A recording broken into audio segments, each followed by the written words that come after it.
What is good? What is good? What is good? Yeah. I wanted to make sure we announce stream week, day 3. Stream week, day 3.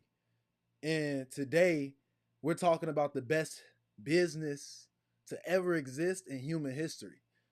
Now, I bet a ton of people have certain guesses about what the best business in human history is. Is it drop shipping? Is it e-commerce? Is it finance? Is it banking?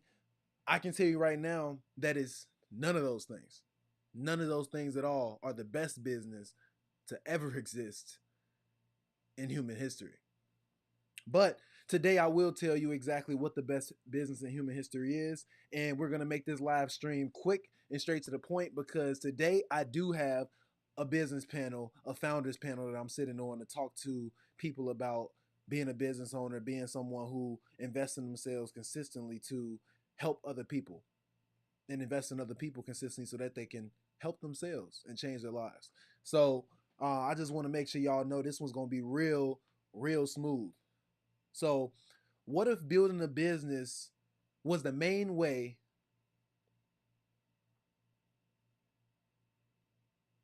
What if building a business was the main way you knew you could change your life, but you didn't know which one to start? If you don't figure out the best business to start in 2025, you may be destroying your family's legacy as we speak. I'm a third generation entrepreneur, and I'm going to go over the best business in all of human history today so that you can figure out exactly the business you need to focus on, like the most successful people of all time and most rich people of all time have all focused on to build their legacy. If you like this video, and before we get into it, like, subscribe, and be sure to make sure you comment below if you want any sort of videos about business, self-improvement, growing in the areas of faith, family, fitness, and finances, or any personal and professional development topics. But let's get straight into it. Let's see. Let's check it out. I don't think we got anybody. This is my first time doing stream week, actually streaming this early, so I do want to see what the chat looks like. I don't know if I got anybody in here, but it's a blessing nonetheless. Um, yeah, we gonna get straight into it.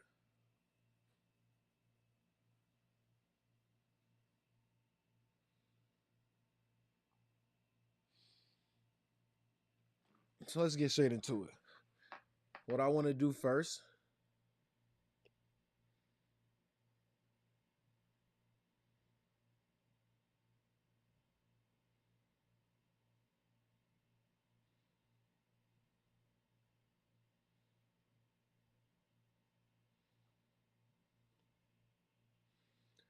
let me go ahead and get into this.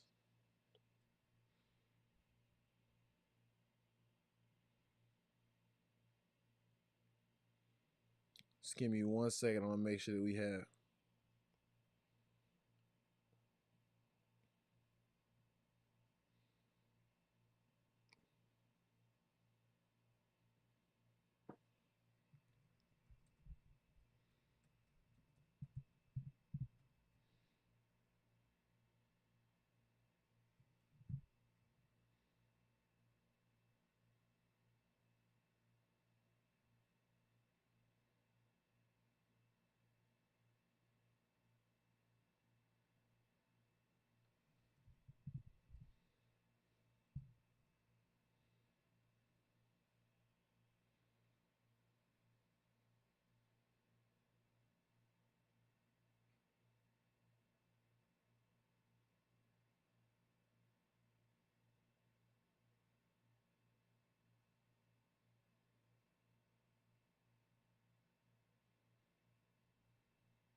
I'm getting all these scenes together, y'all, for this live stream. So give me 1 second.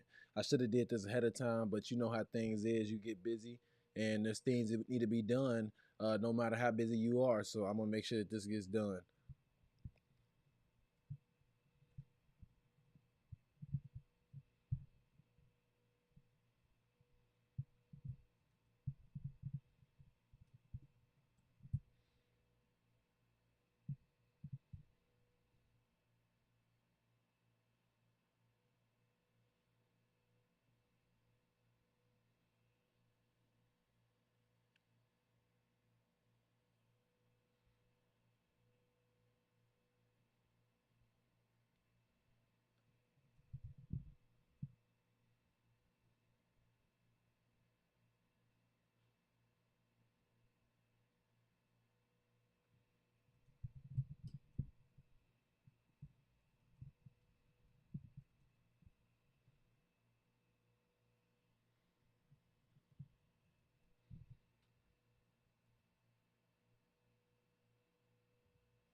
Boom.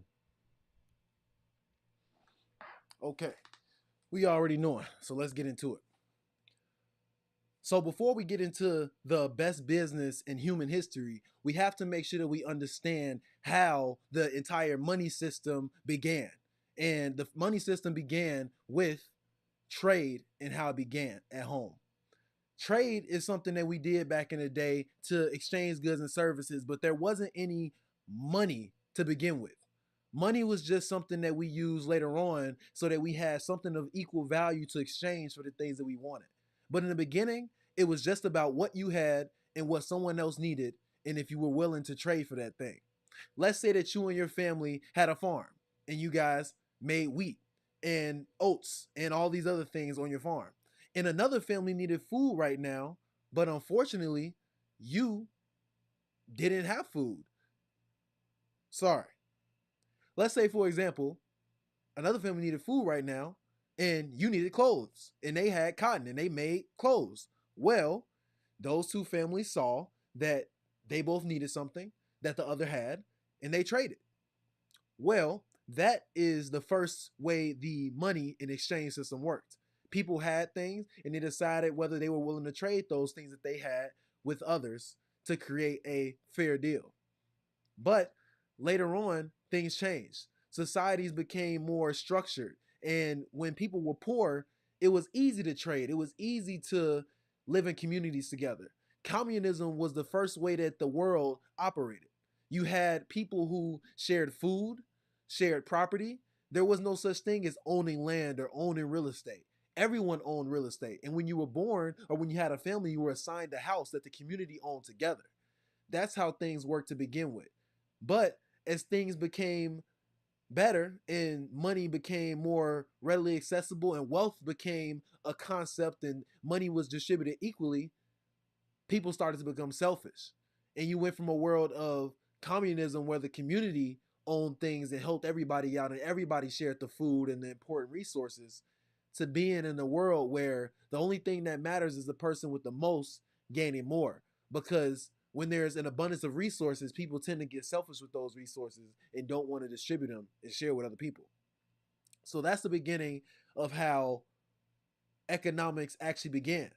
But there's one point of that, but there's one part of that that we really need to understand in order to get what the first business was, and that's the family. We talked about families having things that they made where they exchanged them and traded them with other people in order to get different goods and services. But what were those products that people made? I talked about some of them, and that's the second point when we talk about the best business in human history is what products did the family actually make? Because we talked about the ones that are obvious. They had grain, some of them made clothes, some of them made weapons. They were weaponsmiths. They were people that owned a lot of farms. They were people who exchanged those type of goods and services. But what are some of the more uncommon things that the family made that you don't even think about? Well, every single one of us today are part of a family, whether it's a broken home or a put together family. We're all part of one. And the one thing that a family does that no other business has the capability of doing is creating and sending out productive members of society. You, yourself, are a product of somebody's family.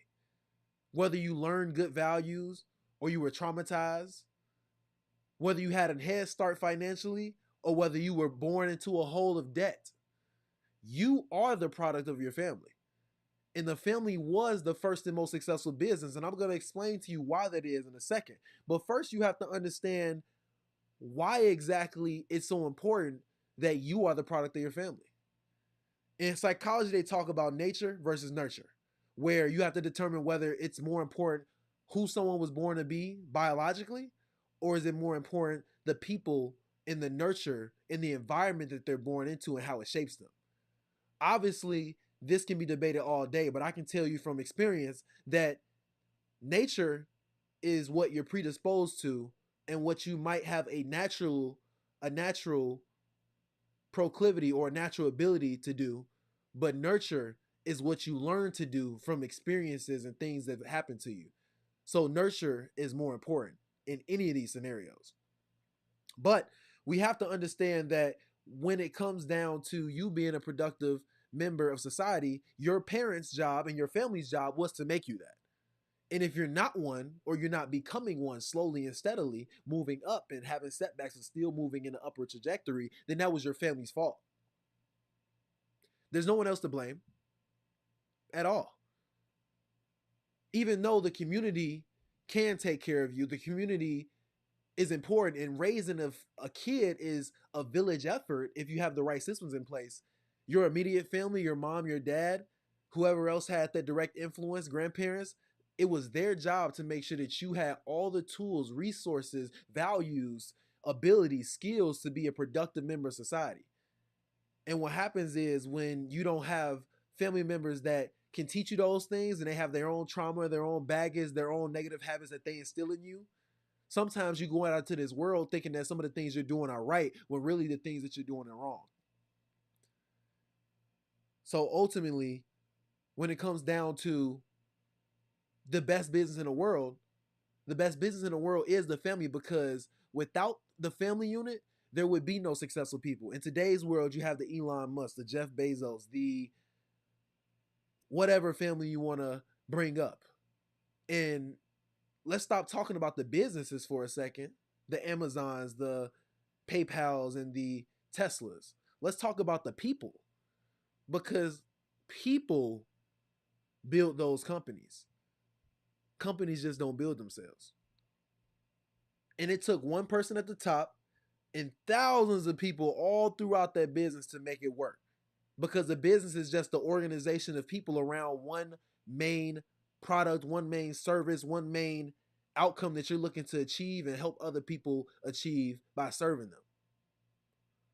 But the oldest and most successful business of all time is the family unit, because the family unit is what creates people. The family unit is what allows me to go from a little infant who can't even walk and has no idea what the world has in store for me to becoming a productive member of society who owns businesses, real estate, speaks on stages in front of thousands of people, all these different things. That's what a family gives me the foundation to actually accomplish. Not Tesla, not Elon Musk, not SpaceX, not any of these big companies that you praise to death. And you think that drop shipping or e-commerce or stock options is the best way to get rich. The best business that you should be trying to start is a family unit.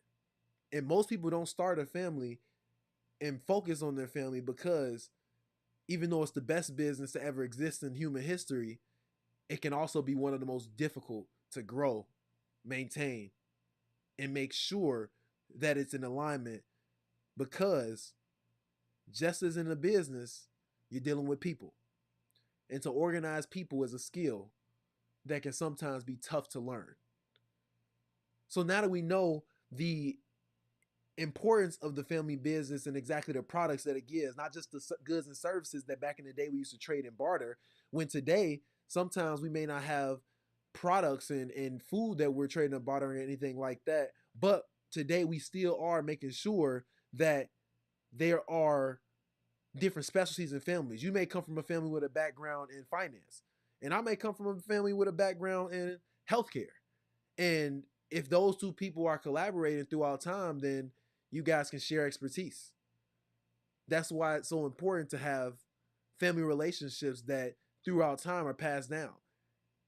The most valuable thing a parent can do for you is to connect you with somebody who was an extremely important connection in helping them develop and making sure that their families stay close over time.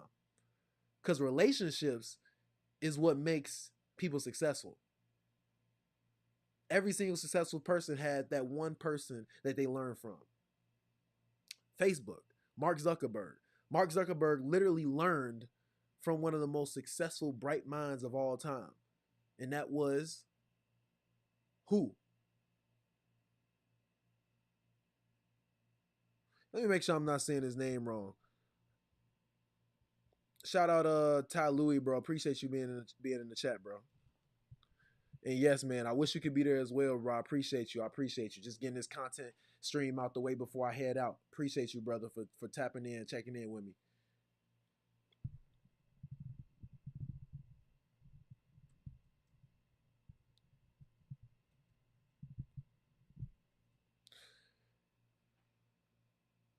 Okay. So we know that relationships is extremely powerful because the youngest billionaire on this planet who built Facebook literally learned from Steve Jobs, the person who founded Apple. Like that was a relationship. It was, and not only was that a relationship that was important, but his family and his parents or family unit had to raise him with the ability to go out there and feel comfortable enough to connect with such an amazing, important person, and even be in the circles to make it even possible. The biggest indicator of wealth is the zip code you're born into. But if your parents position you in a poor zip code, then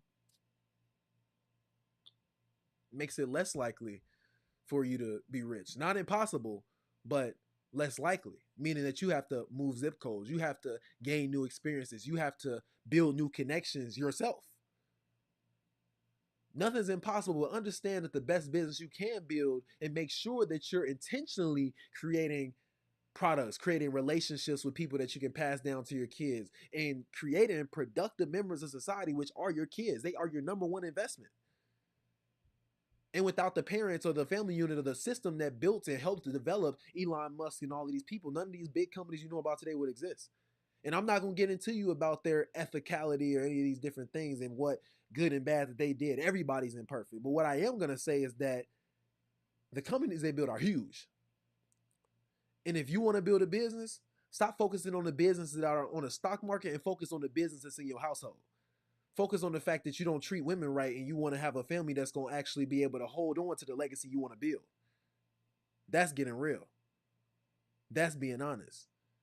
And that's not holding anything back, because a lot of times we focus so much on the outside world, but we can't even look inwards at ourselves and figure out, where are we lacking? Why is it that there are kids who are addicted to drugs when they grew up in amazing families?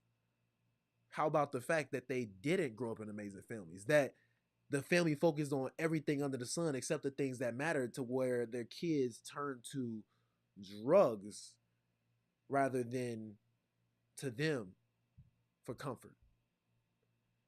And they thought it was okay. You should definitely make sure that the family unit is your core business that you're working on, because that is the best business of history in humankind. But I want to talk about this even further with the last part. Now that we know that it's the family, which is the most important and the best business in human history, the last thing is understanding that families equal scalability and legacy. Doing something on your own is never going to work if you want to go far. If you want to go fast, sure, go alone. But if you want to go far, go together. I know for a fact that having a wife in the Bible, it promises me that he who finds a wife finds a good thing. And if you look in Proverbs to figure out what a good wife is, man, she is amazing. She will help you in anything that you need to get done. She will be your best business partner on this earth. But it only happens when you actually understand that that's what you're building. You're building a business. You're building a productive unit. You and her coming together as one is starting that family, separating from the family you came from and the family she came from, and creating one unit that is going to build productive members of society, build a legacy worth having. And the beautiful thing about it is it's so scalable, because in a husband, you're getting a provider, a protector, an emotional comforter. You're getting all these different things in one person. You know how much money it costs to get all these things if you out here outsourcing? You need a counselor, that can get expensive, depending on your insurance. You need a protector, security real expensive. You want full-time security. You want to make sure when you come home, what you're gonna do, pay for a dog, security system, your own gun training, maintaining you being good with a gun, whatever. A man is very valuable. And let's not even get started on a woman. Daycare, nanny, teacher, nurturer, all of these valuable things that you get by having a wife that is so scalable, because you are building a unit and putting resources together in such a unselfish way, because you two are working together, and that is the business you are building. That unit, the family unit, was the first business, and the sacrifices the man makes and the sacrifices the woman makes comes together in the way that they take on multiple roles in that unit to assure that their family, and most importantly, those kids that didn't ask to be here, but that you're bringing into this world to create upstanding citizens who are going to follow God, first of all. leading them to God, first of all. And then secondly, they're going to be able to hold on to that legacy you build. And even if they don't want the stuff that you build, you're going to help them and ensure that they have all the tools, resources, connections, all the things they need, habits, values, frameworks, systems, all of the things they need to accomplish what they want to accomplish on this earth. So don't get it twisted. The family unit is the best business in human history. The earlier you understand this in your personal and professional development journey, the quicker you'll get to where you want to be. Because I can guarantee you right now, 2 heads is better than 1. 2 heads is better than 1. And especially when it comes to the family unit, find the man who finds a wife finds a good thing and obtains favor from the Lord. I want us to really think about that. And even if you're not a man, if you're anybody looking to achieve personal and professional growth, and you're thinking about business, you're thinking about the outside businesses, the stock market, private equity, buying businesses with your own money or starting business with your own money. How about you think about the most important business that you'll ever create, which would be the family, and think about what you're doing to develop yourself to be a better husband, a better father in the future, a better wife, a better mother in the future. These are the things that contribute to that business that we're creating, because the best business is family business. And every business has its problem, and it's not going to be easy, and you're going to have to figure stuff out, especially if you come from a dysfunctional background. Yes, a lot of times the poorest people do come from dysfunctional backgrounds and people that have terrible values, terrible ways of looking at the world, and you have to work out of that. And it's not fair because those people didn't ask to grow up in those environments. So I'm not saying it's fair. But what I am saying is, before you look out at the drop shippers, the AI automation peddlers, the people telling you to start this business and this way of doing things and that way of doing things, look at the thing that scars the most people. And it's their family. It's a lot of times their parents.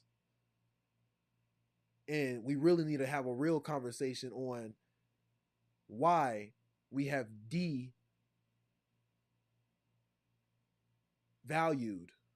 the family unit. So that, in a nutshell, is what I wanted to get at today when it comes to the best business in human history. If you want to join a community of people who value personal and professional growth in the areas of faith, family, fitness, and finances, DM me on Instagram at It's Kuye. I have no problem reaching back out to you and getting you involved in the community where we meet on Zoom and we have speakers who are different professionals, executives, high-level CEOs, and you learn from them. And we learn from people to grow personally, professionally, and spiritually as well. So DM me on Instagram at It's Kuye. Follow me on there at the bare minimum so you can stay up to date with what I got going on. Like and subscribe to this video. And that's it for Stream Week, Day 3. The best business in human history. Hope you liked it. I'm going to see you guys later. Peace.